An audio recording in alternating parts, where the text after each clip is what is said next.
Hello everyone, welcome to my YouTube channel. अभी हम start कर रहे हैं नया chapter carbon and its compound. आज से हम स्टार्ट करेंगे कार्बन एंड इट्स कंपाउंड की सीरीज। तो कार्बन एंड इट्स कंपाउंड, अब ये सारे का सारा जो चैप्टर है ये कार्बन और उसके कंपाउंड्स के ऊपर बेस्ड है। तो सबसे पहले नॉर्मल बात है कि चैप्टर का नाम कार्बन से शुरू है, तो मतलब हमें कार्बन के बारे में सब कुछ पता होना चाहिए कि कार्बन होता क्या है, अर्थ की क्रस्ट में कितना कार्बन पाया जाता है, कार्बन का एटॉमिक नंबर कितना होता है, कार्बन की इलेक्ट्रॉनिक कन्फिग्रेशन क्या होती है। तो ये सभी चीज़ें हम डिस्कस करेंगे इस चैप्टर के इस टॉपिक के फर्स्ट पार्ट में। तो सबसे पहले हमारे पास आता है carbon. Carbon, what is carbon? Carbon is a non metal. तो सबसे पहले हमें पता होना चाहिए कि जो हमारे पास कार्बन होता है वो एक टाइप की नॉन मेटल होती है, और उस नॉन मेटल का सिंबल जो है हमारे पास वो सी होता है। देन फूड, जो भी हम खाना खाते हैं, क्लोथ्स जो हम कपड़े डालते हैं, मेडिसिन जो हम लेते हैं, बुक्स जो हम पढ़ते हैं, लिविंग थिंग्स और many of the things, living things हैं या और बहुत सारी ऐसी चीज़ें हैं जो किससे बनी हुई हैं, कार्बन से मिलकर बनी हुई हैं। Up of carbon compound, carbon और उसके कंपाउंड से मिलकर वो चीज़ें हमारे पास बनी हुई हैं।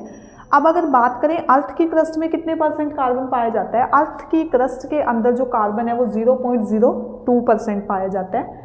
नेक्स्ट आता है कि atmosphere has 0.03% of carbon dioxide. हमने सुना है, बहुत बार सुना है कि एटमॉस्फेयर के अंदर बहुत सारी गैसें प्रेजेंस होती हैं, लाइक ऑक्सीजन प्रेजेंट है, नाइट्रोजन प्रेजेंट है, कार्बन डाइऑक्साइड। तो हम उसी कार्बन डाइऑक्साइड की बात कर रहे हैं कि एटमॉस्फेयर के अंदर वो 0.03% हमारे पास प्रेजेंट होती है। नेक्स्ट हम बोलते हैं कि जो कार्बन है उसका एटॉमिक नंबर हमारे पास कितना होता है, 6।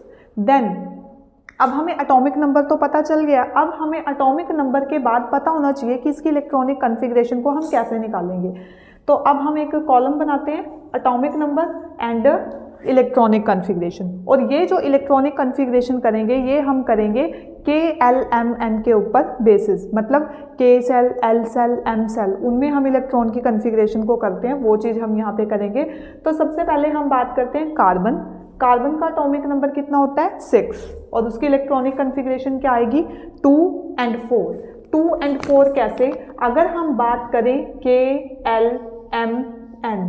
KLMN की बात करें तो इसमें 2 इलेक्ट्रॉन आते हैं, इसमें 8 आते हैं, इसमें भी 8 आते हैं और इसमें भी 8 आते हैं। हर एक शेल के अंदर 8 इलेक्ट्रॉन आते हैं, बट डिपेंड करता है कि आपका जो है एटॉमिक नंबर कितना है। जितना आपका एटॉमिक नंबर होगा उतनी आपकी के शेल में इलेक्ट्रॉन की फीलिंग होगी, और जो अनफिल रह जाएंगे मतलब वो क्या होगी, उसकी वैलेंसी होगी कि इतने इलेक्ट्रॉन वहाँ पे और ऐड किए जा सकते हैं। अब इसकी एल शेल में देखो कितने इलेक्ट्रॉन है, 4, मतलब हम यहाँ पे 4 इलेक्ट्रॉन को और ऐड कर सकते हैं। अब वैलेंसी बनेगी है इसकी, क्योंकि 4 इलेक्ट्रॉन की इसमें कमी है। नेक्स्ट हम बात करते हैं हाइड्रोजन। अब हाइड्रोजन का एटॉमिक नंबर कितना होता है, 1, तो इसकी के शेल में कितने इलेक्ट्रॉन आएंगे, 1, एक की कमी यहाँ पे हमारे पास रह जाती है।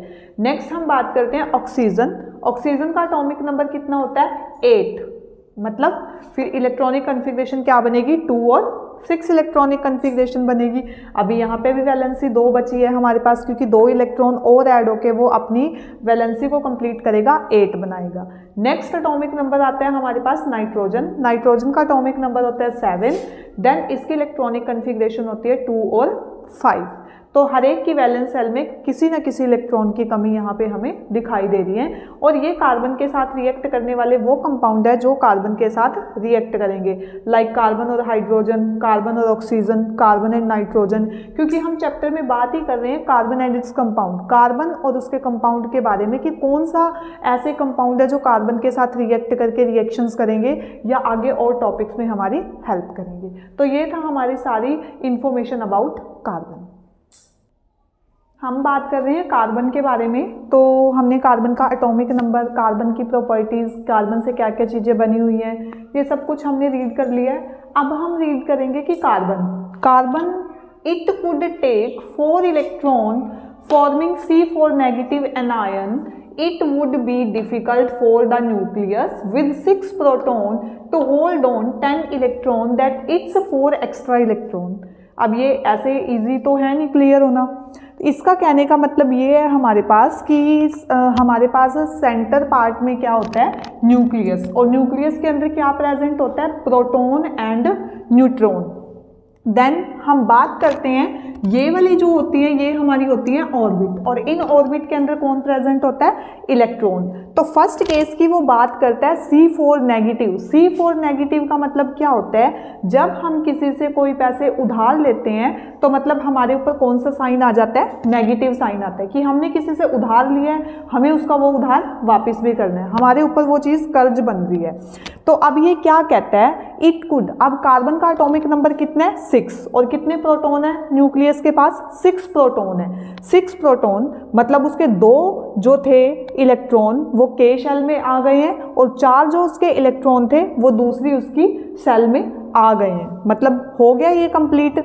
अब ये कहता है कि it could take 4 electron forming, अगर ये 4 इलेक्ट्रॉन और ले लेता है, 6 तो इसके पास अपने हैं, 6 के अलावा अगर ये 4 इलेक्ट्रॉन और ले लेता है, it would be difficult for the nucleus, तो ये न्यूक्लियस के लिए बहुत ही ज़्यादा डिफ़िकल्ट कंडीशन बन जाती है with 6 proton to hold on 10 electron, कि पहले तो उसके पास 6 प्रोटॉन है, ऊपर से कार्बन इन्होंने क्या किया है कार्बन ने कि वो 4 इलेक्ट्रॉन को और ले लेता है। 6 पहले ही थे, 4 हो गए हैं उसके पास, तो टोटल कितना बन गया? 10 इलेक्ट्रॉन बन गया।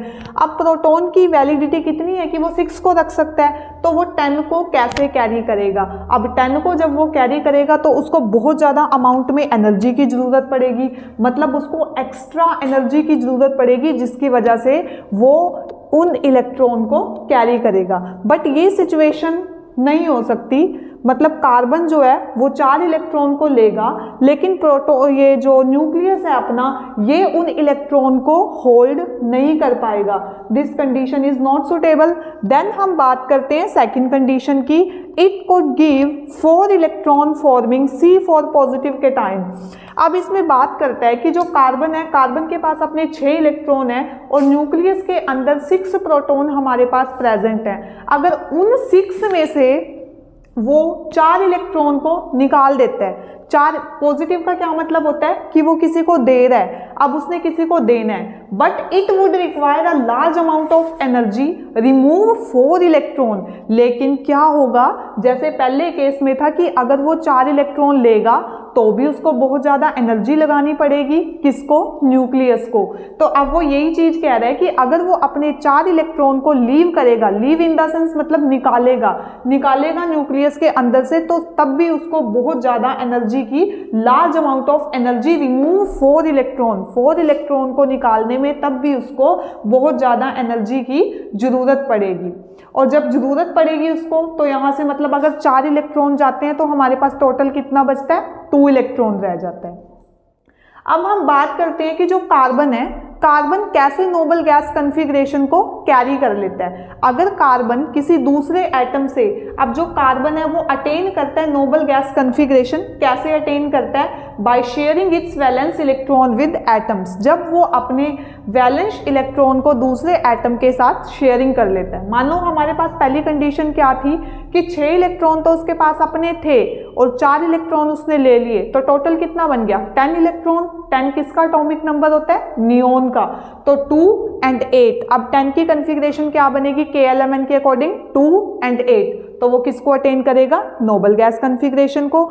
नेक्स्ट केस में उसने कहा था कि अगर वो 4 इलेक्ट्रॉन को निकाल देता है, 4 इलेक्ट्रॉन को निकालने का क्या मतलब है? कॉन्फ़िगरेशन कितना बचेगा फिर? 6 में से 4 गया 2 कॉन्फ़िगरेशन बची है, और उस 2 का मतलब है 2 एटॉमिक नंबर होता है किसका? हीलियम का। अब हीलियम के अंदर भी K शेल में हमारे पास 2 इलेक्ट्रॉन आ जाते हैं, तो इसका मतलब क्या है? वो भी नोबल गैस कॉन्फ़िगरेशन को अटेन कर लेता है। बट ये सारी चीज़ें कैरी करना न्यूक्लियस के लिए इजी नहीं होता, उसको 4 इलेक्ट्रॉन लेने और 4 इलेक्ट्रॉन निकालने के पीछे बहुत सारी एनर्जी लगानी पड़ती है, क्योंकि उसके पास एक कैपेसिटी होती है कि उसके पास एटॉमिक नंबर 6 है, तो वो 6 प्रोटॉन को ही कैरी करेगा।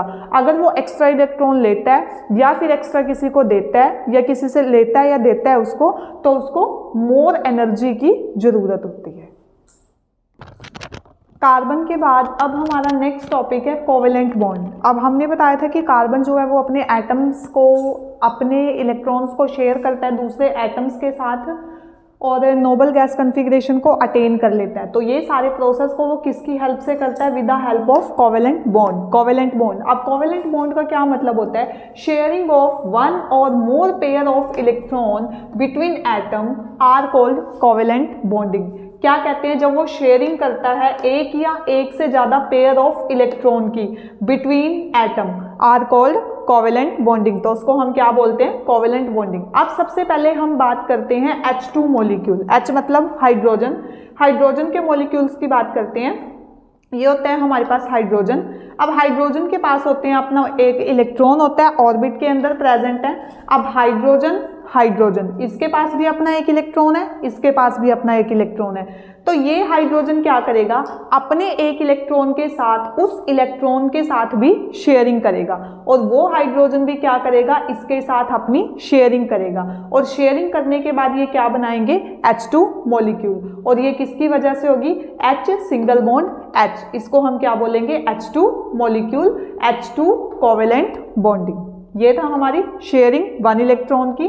नेक्स्ट हम बात करते हैं, नेक्स्ट एग्जांपल लेके चलते हैं O2 मॉलिक्यूल। O2 मतलब ऑक्सीजन के मॉलिक्यूल्स। अब ऑक्सीजन के मॉलिक्यूल्स, ऑक्सीजन का एटॉमिक नंबर हमारे पास कितना होता है?